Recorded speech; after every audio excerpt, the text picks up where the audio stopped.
Hi, good morning, everyone. Welcome. Thank you for joining us for the webinar. This webinar covers the New Jersey Clean Energy Program's School and Small Business Energy Efficiency Stimulus Program. Today you're going to be hearing from Kevin Nedza with the New Jersey Board of Public Utilities and our program administrators about program details and how to take advantage of what is kind of quite a unique opportunity.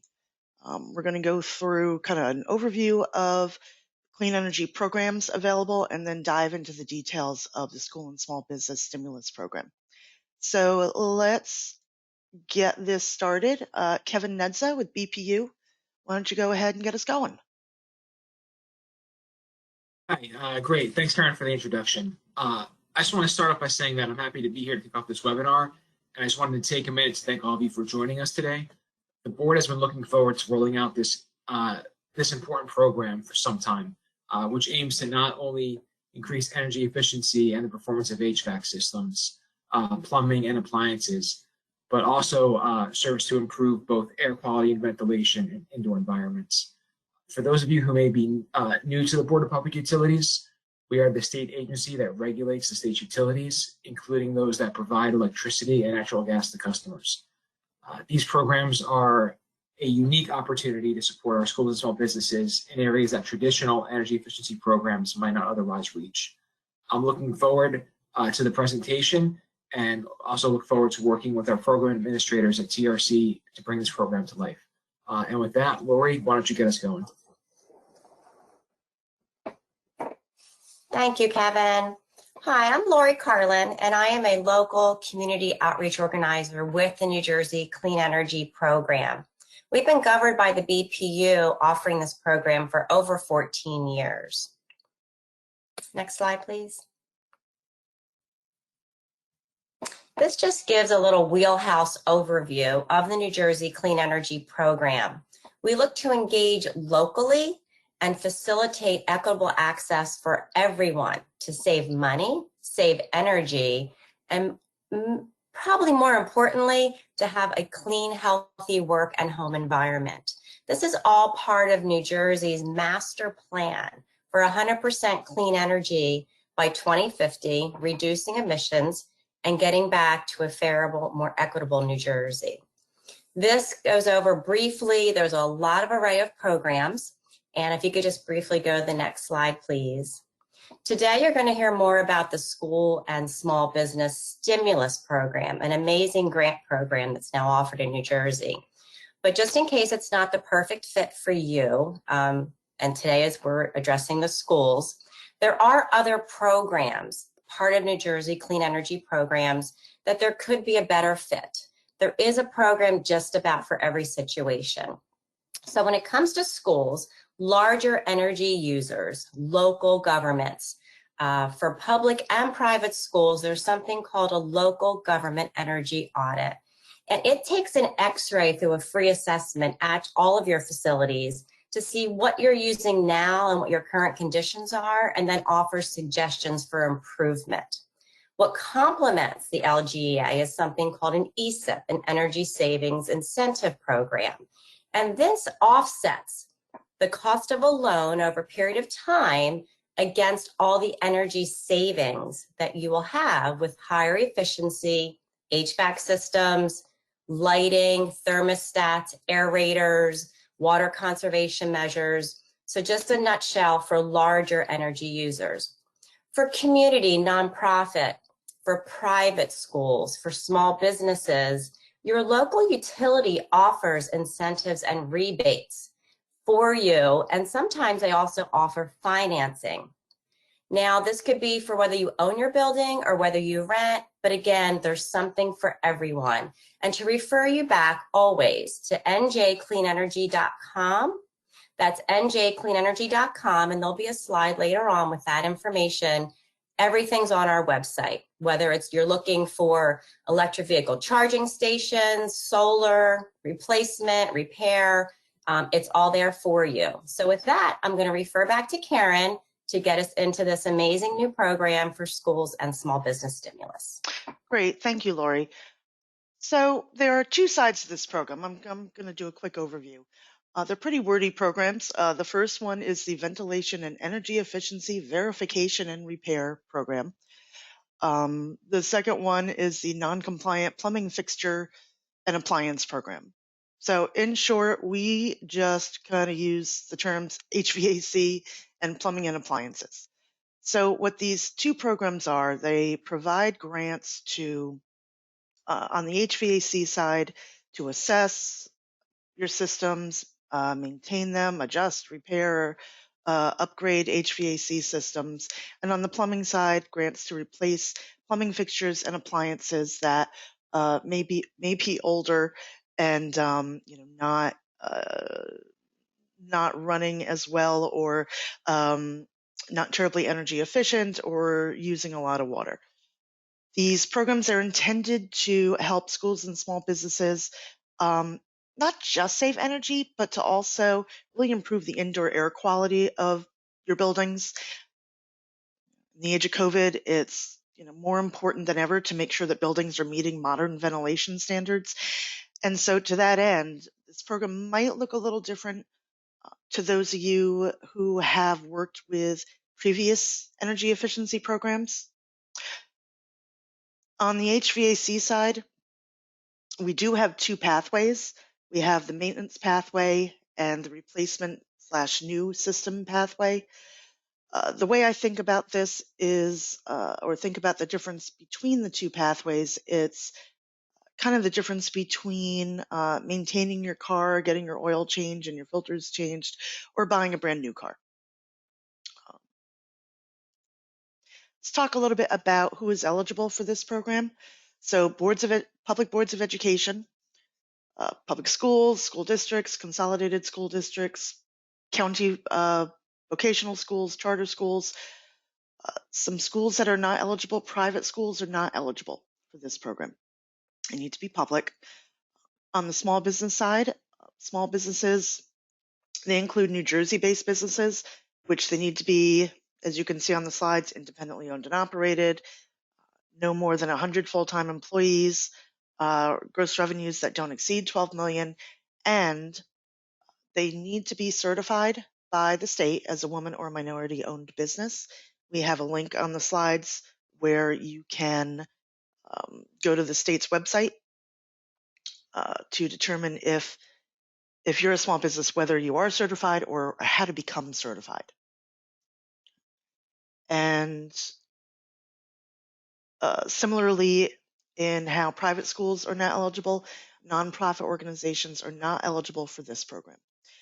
They may be eligible for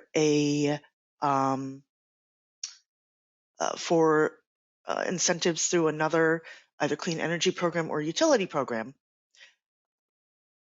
but not this particular program. An audience member asks, does the applicant need to own the building that needs improvement? I would say that they need to own the equipment that needs improvement, so the person getting the grant funds would need to be the one that owns the equipment being upgraded or replaced. Thank you for your question.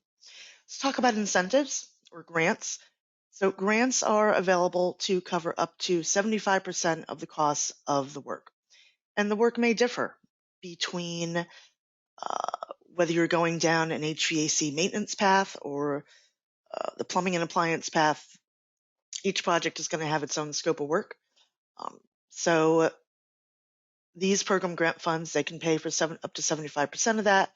The balance of the costs can be made up by utility program funding or financing, or just owner funds. We do have some funding caps. So for boards of education, the funding cap is $5 million per entity. And we say $5 million, that is across both programs, both the HVAC side and the plumbing appliance side. So boards of education, $5 million per entity, not per school, per entity.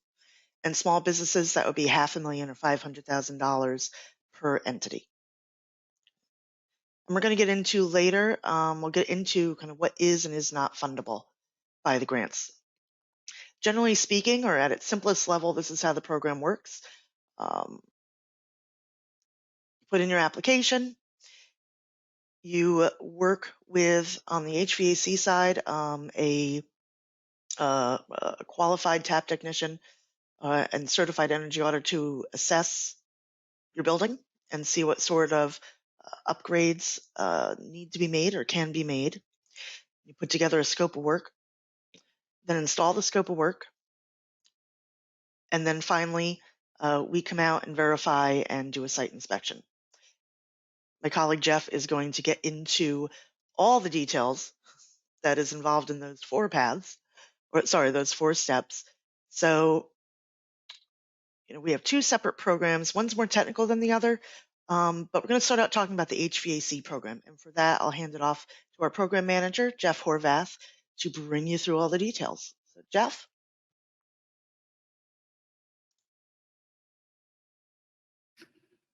Thank you, Karen.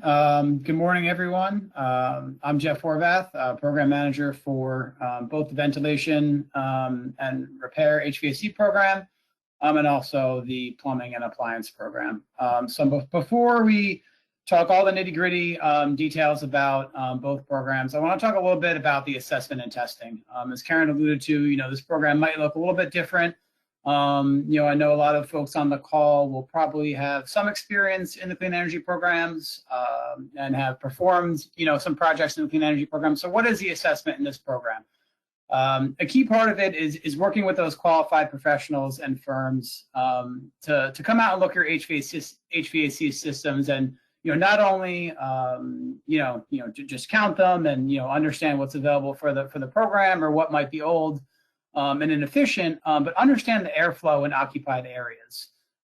Verify that the correct levels of outside air are being incorporated into the system and how that ventilation system is performing overall and whether, it can be, improved, or even potentially, replaced, with a new system. So that's the important key with these programs, with the HVAC program. When we're talking about assessment, that's what we mean in terms of those, that testing. So, and who does that kind of work? And we'll get into this on the next slide. But the typical kind of company that does this is a testing and balancing company who can come in and assess those rates. And if they aren't working correctly or there's not enough outside air, being pulled into occupied areas, whether those be classrooms or offices or other cafeterias, things like that. Recommend adjustments to perform, to make the correct, to make sure the correct amount of outside air is flowing through the building, or updates or adjustments to the system to make sure you're meeting certain ASHRAE standards. Why? I think everybody knows the answer to that question. In the current climate, how important proper ventilation and airflow is. For the health and safety of our schools, especially as we move forward into the future here. So, ensuring your facilities meet those ASHRAE standards for acceptable indoor air assessment is going to be extremely important, as we move forward. So, how do you find those qualified personnel? Who can perform this work? Who can you team up with? With your other professionals and certified energy auditors. We have some links here on the screen, and I implore everybody to download these slides as well, and they'll be made available on the website, of course. A couple companies here, that are readily available, professionals throughout the state, who understand these technical requirements and can perform some of this work. Another key qualified personnel in these programs is what's being called a certified energy auditor. So the role of the certified energy auditor in these programs is to, review those findings from those testing and balancing technicians and work with you to develop, the proper scope of work and verified cost estimate for your facility. So we talked about, hey, 75% of the, total costs, are potentially being paid for incentives. So they're going to help you develop that, develop what that total cost is and cost estimate based on your scope of work. So obviously, what is a certified energy auditor? If you are working with a professional engineer, or somebody with those credentials, that would of course qualify as somebody to sign off on the scope of work as well. Certified energy manager, or other individuals qualified to perform an ASHRAE level 2 or level 3 energy audit. So keep an eye out for existing information on our website. If you don't have one of those professionals or relationships, and you'd like to reach out to one. So let's talk about the pathways. First is the maintenance pathway under the HVAC program, and it's just that it's to maintain, repair, and do some minor system upgrades. It also requires CO2 monitor installation in occupied areas. We want to ensure that carbon dioxide levels do not reach an unhealthy level. And minor repairs might be things like fix or replace coils, heat exchangers, other issues causing the system not to function properly. Maybe the system itself is not that old. There's not an extremely large budget to do a very expensive replacement. This could be the correct pathway for facilities like that. Just make sure you have proper filter installation, filter replacement, and ventilation rates. So the process for this pathway, you should pop to the next slide. So if you determine this pathway is correct, you can complete and submit an application. That's when you engage in those testing and balancing technicians, along with your certified energy auditors to complete what we're calling an HVAC assessment report and verified cost estimate. So the assessment report, that includes items in your system, in your HVAC system, like filtration to ensure proper filters are installed, ventilation rates, as we're talking a lot about, of course, demand control ventilation checks, coil condition, carbon dioxide monitoring, things like that to allow your contractors and technical partners to know where those adjustments are needed and really understand how your facility is working in terms of airflow and ventilation. And these costs, I think it's an important point to know that these costs can be included in the cost estimate. So while it requires some resources to perform these checks, of course, those costs are expected to be included in the estimate, in which 75% can be covered by the program. So you've completed that second step there. We've gone ahead and approved the project. Up to 75% incentive. You'd go ahead and perform that work identified in the report and scope of work, and then you'd complete the HVAC verification report and also be subject to a potential program post-inspection. So the verification report, it's going to provide final documentation, description of the work that was performed with all the grant funding, exactly what was done, project invoices, things like that, and verifying that the ventilation rates in your occupied areas do meet the ASHRAE standards of the program, and that's an important piece. And a great thing to be able to say, I think, to move forward is that you've assessed this facility, you've assessed this school, and you've made sure it's the safest safest environment possible based on the work that's being done. So now let's get into a maintenance pathway example. Hypothetical example, of course, every facility is different. This example, we're saying there's 20 classrooms, there's 20 systems, there's 20 filters. What would those costs look like? So here's an example budget. Hey, filter replacement, you're replacing 20 of them, $40 a piece. Carbon dioxide monitor installation, which is required. Let's say 10 of those 20 HVAC systems need some kind of repair or some kind of maintenance. We have an average cost of what that might look like per unit, and then of course assessment and verification reports, testing and reporting, costs included in the grant funding as well. So you can see a total project cost example there. with 75% covered by the program.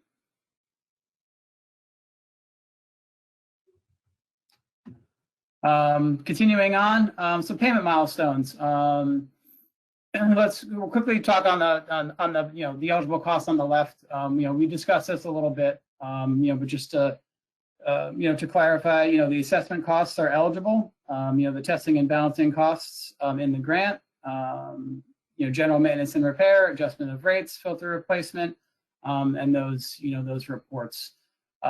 This pathway, will pay 50% of the total approved incentive. After we've verified your cost estimate, as you move forward to help you complete the project. We understand there are costs associated with doing this work, and then 50% of the incentive paid after the verification report and the required final documentation. So let's talk about, next up, replacement and new pathway. So obviously, this is going to be for exactly that, for replacing, older inefficient systems or units, or even installing a brand new, system or ventilation system where none existed before. We all know for some facilities, you get outside air in by opening up the windows, and if you'd like to add a ventilation system, to the facility, that could potentially fall under this pathway as well.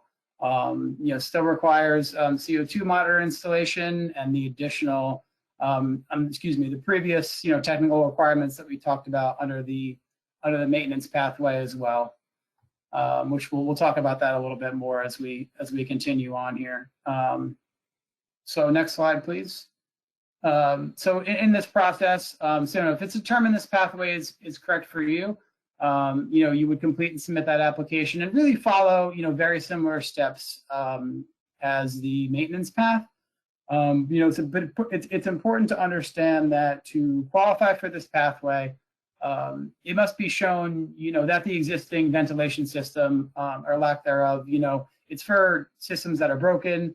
They fail to meet minimum ventilation requirements, and that no amount of adjusting is going to meet ASHRAE standards. Right? It's an old system. It's not going to work. It doesn't operate under its original design and intent.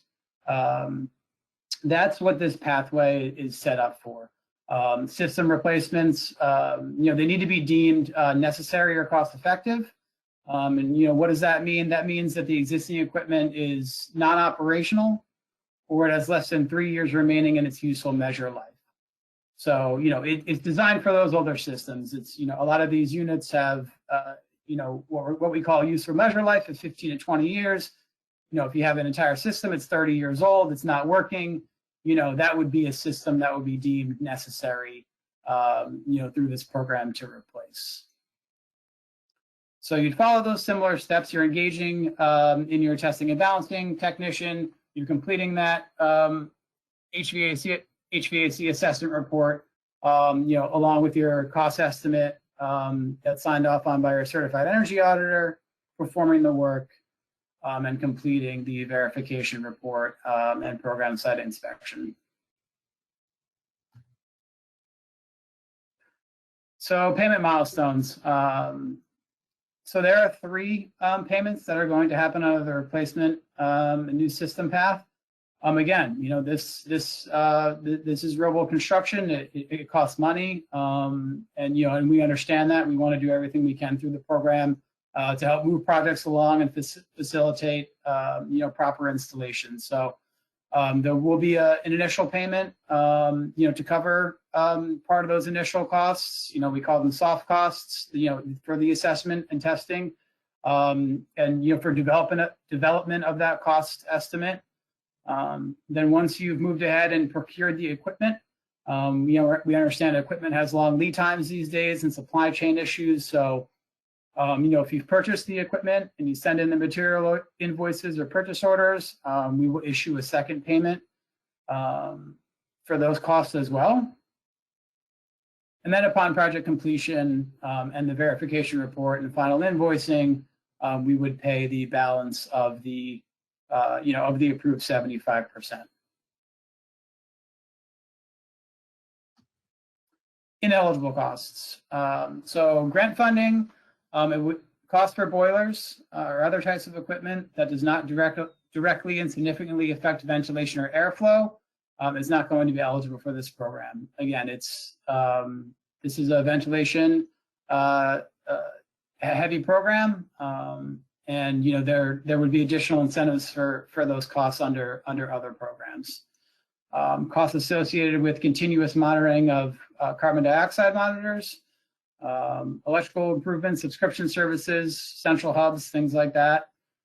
Purchase of equipment that is not integral part of the project, and consultant fees, of course, other than those for the qualified, testing personnel and energy auditors that are required by the program.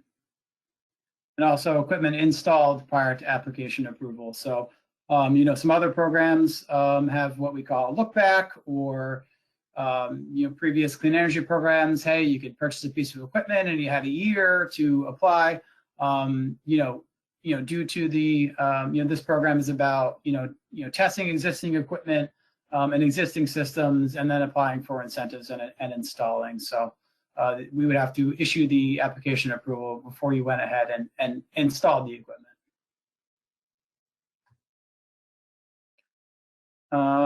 Next up is the plumbing and appliances program. So Jeff, Karen, do you want me to pause here for? Yeah, let's take, before we dive into plumbing and appliance, let's go ahead and take some questions because they are maybe specific to HVAC. So one of the questions we got asked, does all this, meaning doing work in this program, does it skip the RFP process? And I'm not sure I think what we would say, and Jeff, jump in here if you like, but I think that if you're a school, you'd be required to go by whatever contracting requirements are currently in place. That's correct. We're not necessarily qualified to give you detailed advice on that, but you would go through whatever process you already do now. That's correct. Yeah, if that's the process that you're required to follow for this type of work, then that's what you would do. And that question kind of leads into this next question. Talks about a district is embarking on an ESIP project and has planned HVAC upgrades. Can approved projects under those programs be done through this program? So if there's HVAC replacement or repair, can this program be combined with the ESIP? Yeah, as long as the project hasn't moved, hasn't been installed or moved forward, and you want to combine combine whatever potential funding is out there for you based on qualifying equipment and projects, then the answer would be yes. And I think a second part of this question is, I think this particular ESIP funding is also uses federal funds. This program uses federal funds, so it's entirely possible we may need to talk to our colleagues over at ESIP and talk that through a little bit. So maybe stay tuned on this one. Not sure we can answer that right here, right now. But thanks for that question. Let's talk a little bit about sort of the cost of doing the assessments and the TAP technicians and the certified energy auditor. Who pays for the assessment? That is, I'm going to go back to our sample cost estimate. So who pays for the assessment? What is included? So Jeff, do you want to take that one? Yeah, so anything, so the assessment costs are part of the responsible cost for this program, but they can be included in the cost estimate. That's where 75% is picked up by the program. So while you are responsible for those costs, well, it's not a free assessment like some other programs offer. Because it's integral to understanding how the systems work for this program. Those costs to do that assessment can be included, in what's picked up by the incentive, if that makes sense. Okay, thank you. If that answers your question. I think it does, and if it doesn't, we can come back to it later or have an offline discussion. Another question, can a customer apply for 2 grants, one for maintenance and one for replacement? They can, yeah. Not every system or every school is going to be a perfect fit for just one, right? So, of course, as long as there's no overlap in terms of, incentives, like a piece of equipment, receiving an incentive, doubling up, so to speak. Yes, you'd be able to, apply for under the maintenance path for equipment or systems that are that fit under that path, and then apply for replacement, for said systems that might fit under that path. And this is kind of a common question. Does someone need to apply first and get approved before doing any of the work? I think the answer on that is yes. But yes, before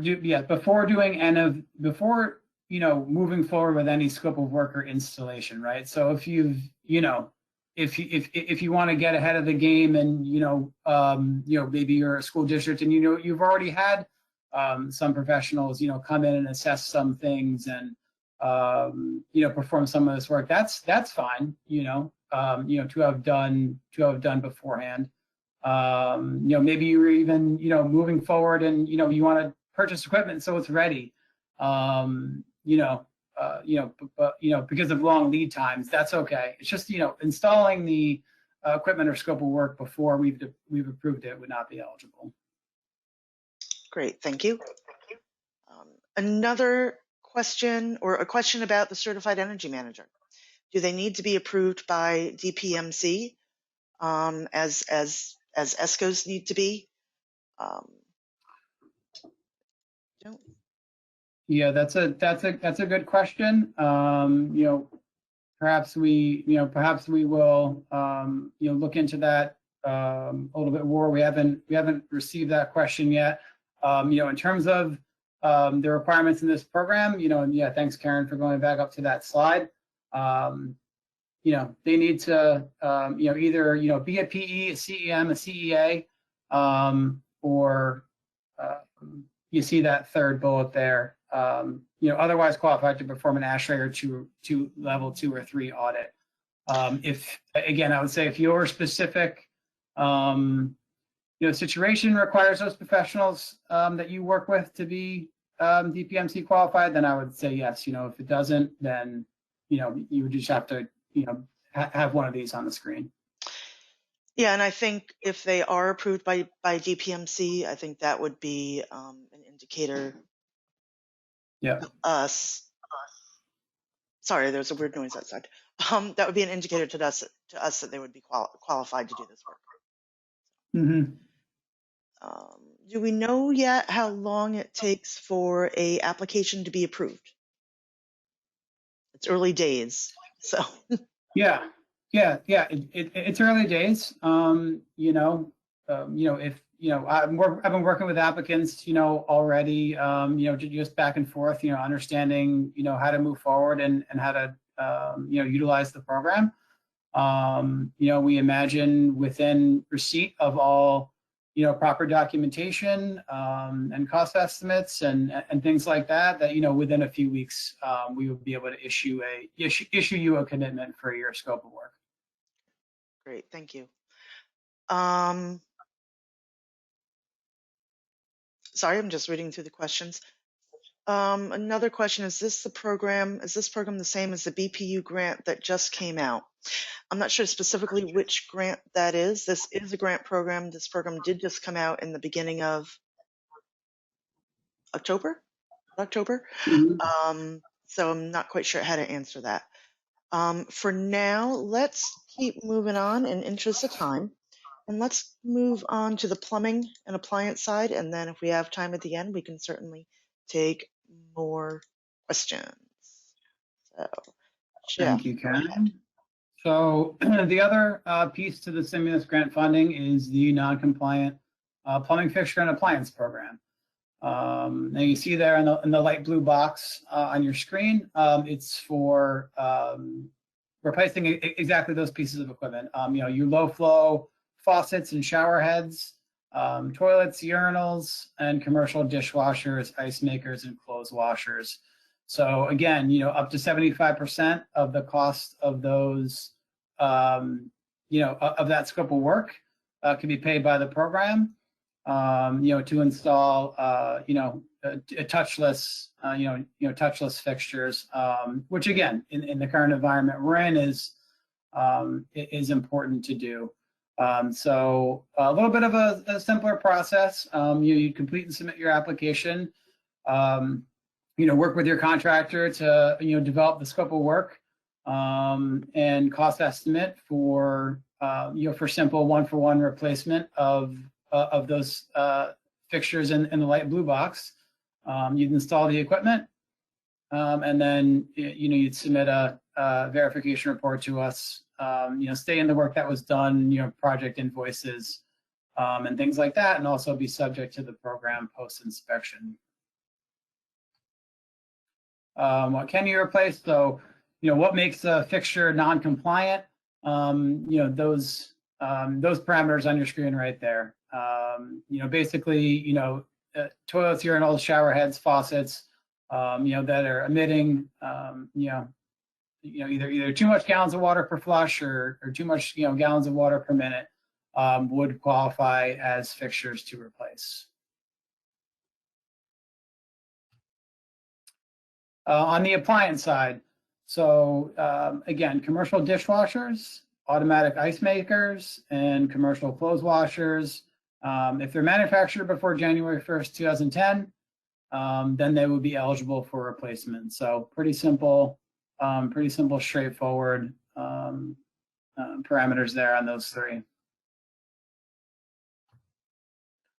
So again, we'll quickly go through a hypothetical example of a school, with assorted restrooms and a dishwasher and things like that. What could these costs potentially look like? So in this hypothetical example, we have a school.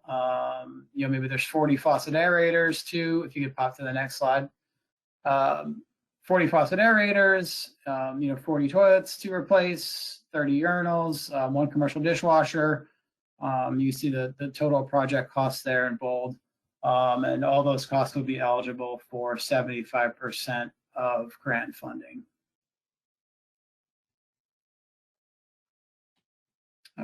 Payment milestones, so just one payment through this program.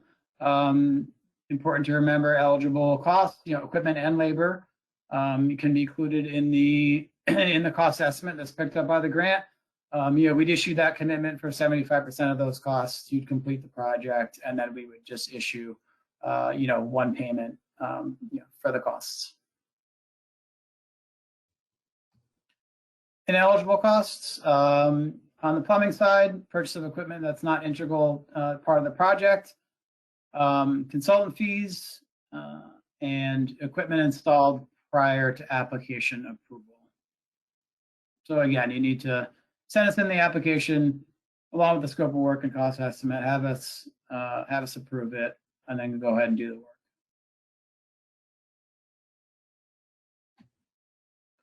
Our resources. So again, just directing you, to the website, which contains the program guides and some more technical resources, which I'm sure will be helpful. A link there to the Woman and Minority-Owned Business certification through the state. And there's some additional helpful links there through the EPA about indoor air quality in schools, and even an app that can be downloaded for indoor air quality assessment, which is pretty handy. At this point, Karen, I think I'm going to hand it off back to you. Yeah, let's do some. So let's address a couple questions specifically on the plumbing and appliance side, And then Mhm. let me try and get through as many questions as possible, within the hour. So, plumbing specific questions. One is, do water fountains and bubblers qualify for replacement? No, so those wouldn't qualify for replacement. It's pretty straightforward to what qualifies there. And your low flow devices will be limited to your faucets and shower heads. Great, thank you. And what about domestic hot water heaters? Yeah, those Are they those eligible? also those also wouldn't be eligible. They wouldn't be eligible through this program. But again, I think it's important to remember that there absolutely are incentives through either your utility or other programs that you'd be able to get an incentive for that piece of equipment for sure. Great. And regarding grant payments for the plumbing and appliance side, if payment for, sorry, I'm just going to move to the slide. If payment comes at project completion, when does the customer get confirmation that that they have grant funds? Yeah, sure, absolutely. You want to get that confirmation. So after you've applied to us and you've sent us in, your scope of work and cost estimate. Hey, your contractors come in and said, I'm going to replace, these 30 fixtures, these 3 shower heads, this ice maker. It's going to cost this much. It's going to cost, making up numbers. If it's going to cost $20,000. You would send that information to us, we would review and approve it, and at that point, we would issue you your commitment letter for 75% of those costs. You'd have that commitment letter in your hand, clearly stating that we reserve those funds for you, what to do upon project completion, and then you'd go ahead and install that work and be able to recoup those funds. I think that deals with most of our plumbing specific questions. So let's go back and take some general questions. So one of the questions is on that 25% customer commitment. Mm-hmm. Are there any other funds that can help pay for the 25% customer portion? Sure, they can absolutely access any utility program funding that's available, or financing. I don't know if school districts can do on-bill financing, but yes, absolutely. Mm-hmm. Question about, and this kind of multiple questions along this vein. Getting back to that, how long would the application approval process take? I think folks are looking at doing some work as soon as possible and want to get going as soon as possible. Mm-hmm. And so, how can they kind of get their project going as soon as possible? Is the question. Yeah. So again, we're looking to beginning to approve projects and commit funds in the very near future. So if you are ready to get started, or you're already working with some of your technical people, you could get started immediately in terms of starting to understand what should your scope of work be. Contact those professionals to perform those assessments, and send us in the application and required documentation. Once we get everything we need on the program end, again, we're gonna approve projects. At that point, once we've received everything, within a few weeks. So you'd have that commitment letter and be able to get started on your project in terms of actually ordering equipment and doing the work.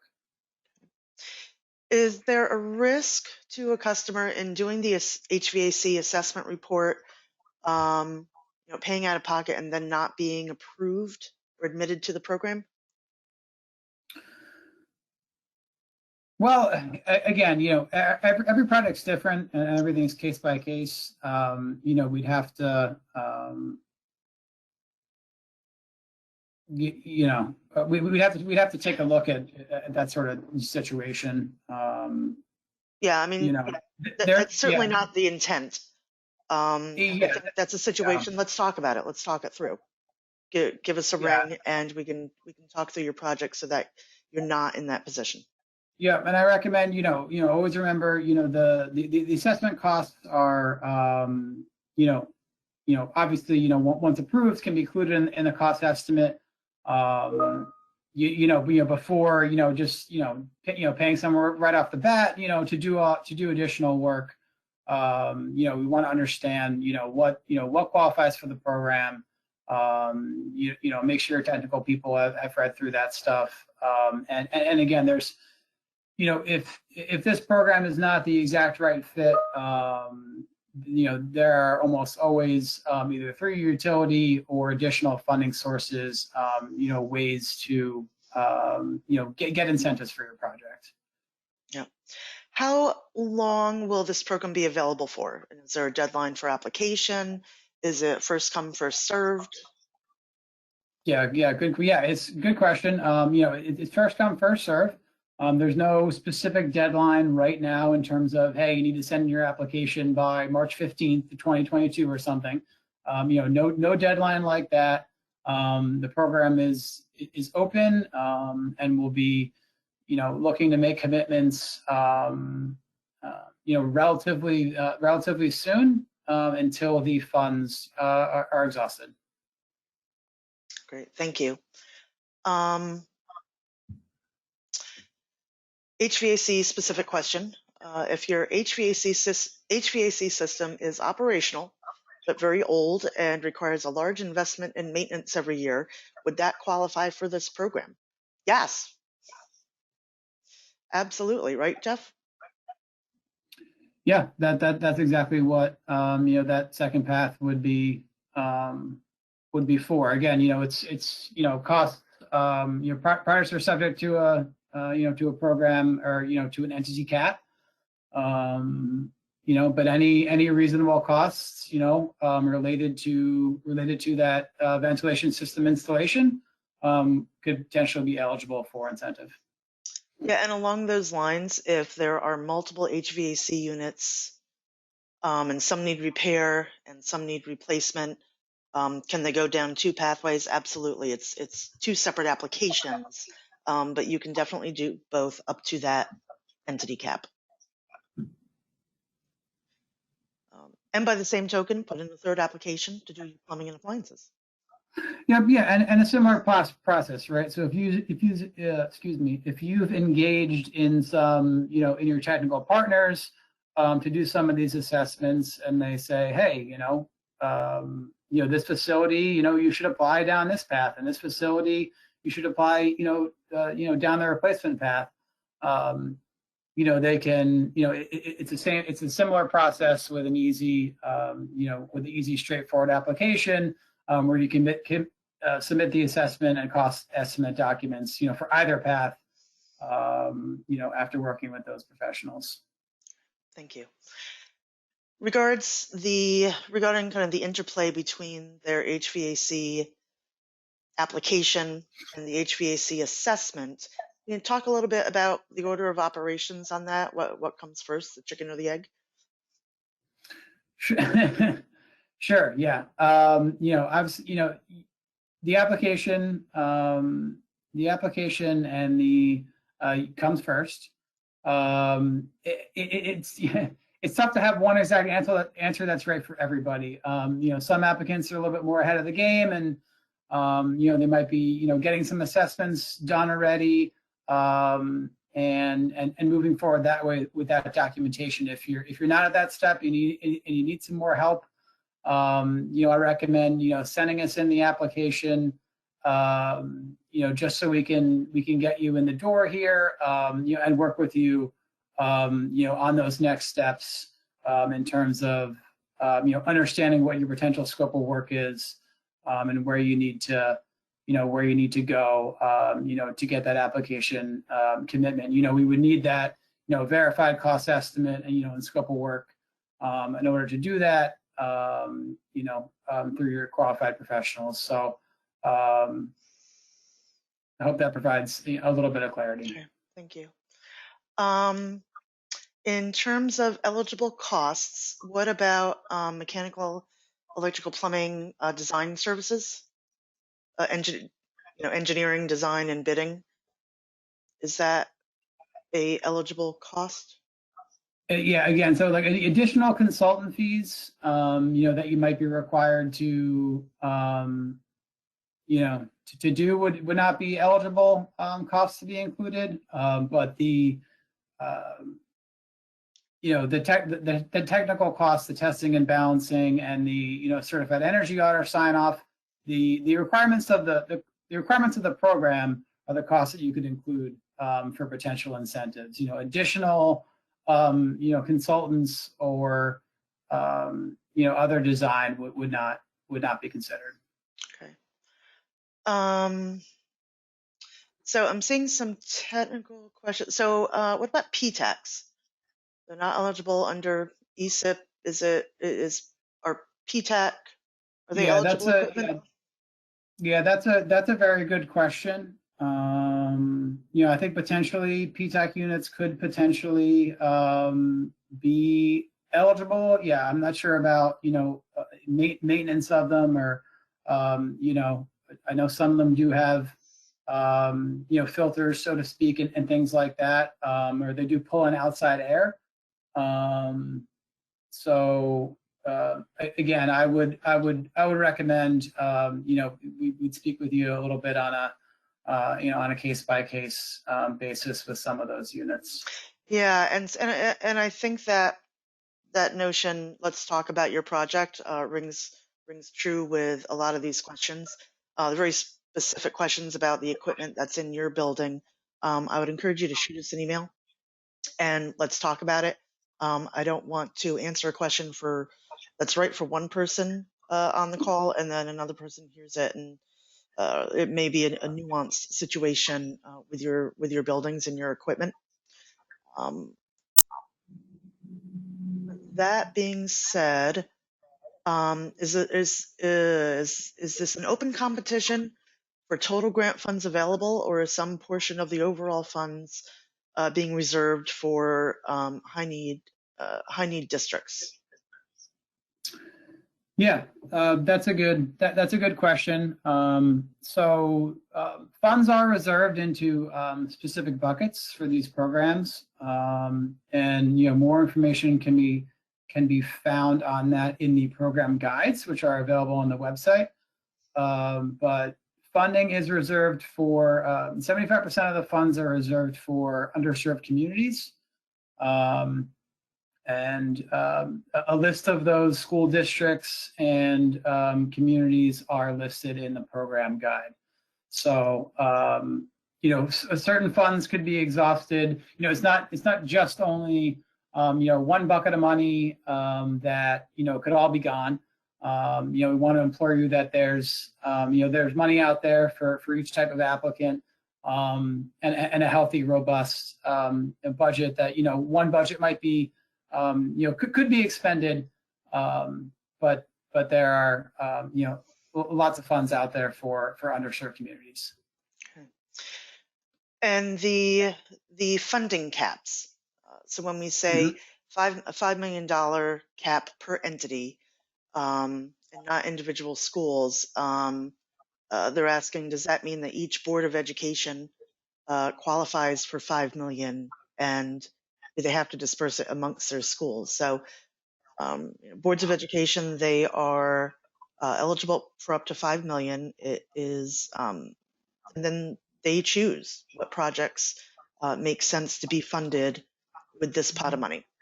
Would you say that's correct, Jeff? Yeah, I mean, currently, as we start the program and as we make funds available, to everyone, the maximum amount of incentives that would be committed to a single school district or entity, on the school side would be $5 million. That's to, ensure, funding availability, especially as we, as we start new programs and move forward. So, that's my answer for now. Okay. Is there a deadline to complete the work? Yes. So once we've issued that commitment letter with your funding, you would have 1 year from the date of that commitment to complete the work and send in the final documentation. And you would also be eligible for 1 6-month extension on top of that 1 year. If you weren't able to complete your project, so up to 1.5 years, depending. Again, those who've been involved with the programs, we'll of course, work with every applicant, to make sure they can complete their project, but those are the current deadlines. Okay. Thanks for that. Time check. Okay, we're just about at time. Lots of questions in here. Lots of great questions, and you've given us some stuff to think about. Again, there's more materials on the program, at the program website. You can find information there, but also please feel free to contact us. Lots of folks have very specific questions about, their buildings and properties, as well you should.